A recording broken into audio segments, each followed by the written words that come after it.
ఈరోజు మీకు సేమియా రవ ఇడ్లీ ఎలా చేయాలో చూపిస్తాను.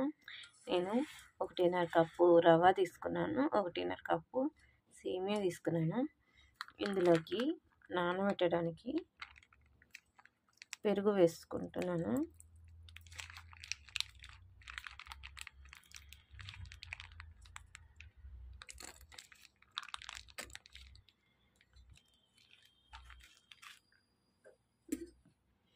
తర్వాత నీట్గా ఇందులో కలుపుకొని కొద్దిసేపు ఒక 15 మినిట్స్ కానీ హాఫ్ అన్ అవర్ కానీ మనము ఊరబెట్టుకోవాలి. ఇక రవ్వ సేమియా అవి నానబెట్టుకున్నాం కదండి పెరుగులో. ఇప్పుడు దానికి తర్వాత వేయడానికి ఆవాలు, జీలకర్ర, 2 జీలకర్ర,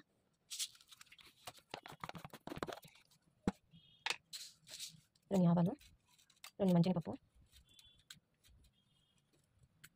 2 ఎండుమిరపకాయలు, కొంచెం కరివేపాకు,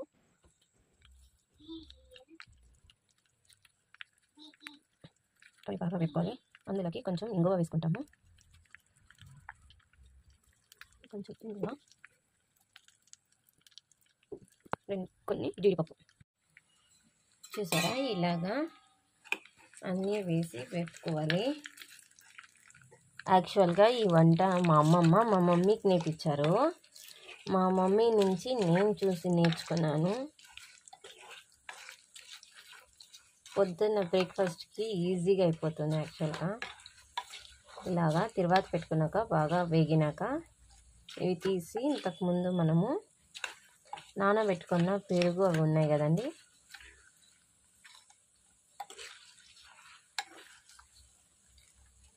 ఇందులో మీకు కావాలంటే గ్రీన్ చిల్లీ పేస్ట్ కూడా వేసుకోవచ్చు. మా పిల్లలు కారం తినరనేసి నేను చిల్లీ పేస్ట్ వేయను.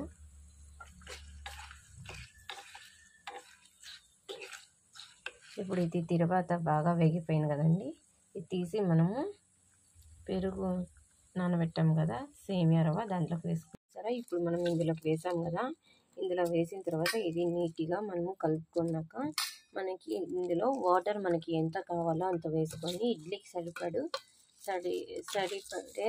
అంత పిండిలాగా కలుపుకున్నాం. ఇప్పుడు చూసారా, నేను మనకి బ్యాటర్ ఎలా కావాలో అలాగా కలుపుకున్నాను. అందులో తర్వాత ఉప్పు, సోడా కొంచెం కలుపుకున్నాక నెక్స్ట్ మనము ఇడ్లీ ప్లేట్లోకి వేసుకున్నాం. ఇప్పుడు నేను ఆయిల్ ఇడ్లీ ప్లేట్లకి పూసుకున్నాను, ఎందుకంటే ఇడ్లీలో దీనికి స్టిక్ కాకనే వస్తుంది. చూసారా, ఇట్లా ఇడ్లీ ప్లేట్లోకి వేసి పెట్టాను. స్టీమ్ అయినాక మీకు కూడా చూపిస్తాను. చూసారా, సేమియా రవ ఇడ్లీ ఎంత సాఫ్ట్గా వచ్చాయో.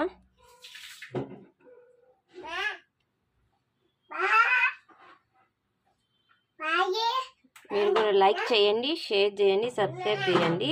మీరు కూడా ఒకసారి ట్రై చేసి కామెంట్లో నాకు పోస్ట్ చేయండి.